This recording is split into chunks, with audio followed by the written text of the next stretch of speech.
നമ്മൾ ജീവിക്കുന്ന ഓരോ നിമിഷവും വളരെ വിലപ്പെട്ടതാണ്. സോ ആ സമയം വെറുതെ നമ്മളെ ഒന്ന് മനസ്സിൽ പോലും ഓർക്കാത്തവരെക്കുറിച്ചോർത്തോ മനസ്സിലെ ആശങ്കകളെക്കുറിച്ചോർത്തോ നിങ്ങൾ ഒരിക്കലും സമയം വെറുതെ പാഴാക്കരുത്. നിങ്ങളൊരു കാര്യം മനസ്സിലാക്കുക, നിങ്ങളുടെ ലൈഫിൽ സംഭവിക്കാനുള്ളത് എന്ത് തന്നെയായാലും സംഭവിച്ചിരിക്കും. അത് പോസിറ്റീവായ ഒരു കാര്യമായാലും നെഗറ്റീവായ ഒരു കാര്യമായാലും. സോ സന്തോഷം വരുന്ന കാര്യത്തെപ്പറ്റി ഓർത്ത് അമിതമായി സന്തോഷിക്കുകയോ നിങ്ങളെ ഡിസ്റ്റർബാക്കുന്ന കാര്യത്തെ ഓർത്ത് വിഷമിക്കുകയോ ചെയ്യരുത്. സ്വാഭാവികമായി നിങ്ങൾ ചെയ്യുന്ന കർമ്മം എന്താണോ അത് ചെയ്യുക.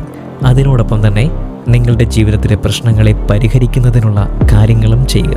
പ്രശ്നം നമ്മുടെ ലൈഫിലുണ്ട് എന്ന് വെച്ച് അതിനെ ഓർത്ത് എപ്പോഴും വേദനിക്കാതിരിക്കുക എന്നാണ് അർത്ഥമാക്കിയത്.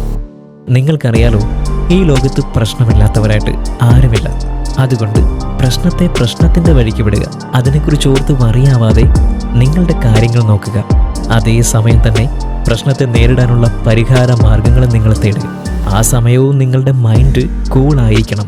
ഓക്കെ, ഞാൻ ജസ്റ്റ് പ്രശ്നം പരിഹരിക്കാനുള്ള സൊല്യൂഷൻ തേടാൻ മാത്രമാണ് പറഞ്ഞത് കേട്ടോ, അല്ലാതെ അതിനെപ്പറ്റി ആലോചിച്ച് മനസ്സിനെ ഡൗൺ ആക്കാനല്ല. നിങ്ങൾക്കറിയാലോ, നമ്മുടെ ചിന്തകൾക്ക് ഭയങ്കര പവറാണ്. നമ്മൾ ചിന്തിക്കുന്നത് എന്തും അത് സംഭവിക്കാനുള്ള സാധ്യത 99.99% കൂടുതലാണ്.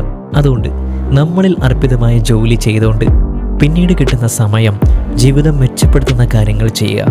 പറഞ്ഞത് എല്ലാ സമയവും നിങ്ങൾ ബിസി ആയിരിക്കുക എന്നാണ്. ബിസി അല്ലാത്ത ടൈം നിങ്ങൾ നിങ്ങളുടെ ശ്വാസത്തെ ശ്രദ്ധിക്കുക. കാരണം നിങ്ങൾ നിങ്ങളുടെ ശ്വാസത്തെ നിരീക്ഷിക്കുമ്പോൾ മറ്റ് ചിന്തകൾ കടന്നു വരാനുള്ള സാധ്യത തീരെ കുറവാണ്. കാരണം ചുമ്മാതിരിക്കുമ്പോഴാണ് നമ്മൾ ഓരോന്നൊക്കെ ആലോചിച്ച് കൂട്ടി ആകെപ്പാടെ ഫ്രസ്ട്രേഷനൊക്കെ ആക്കി സീനാക്കുന്നത്.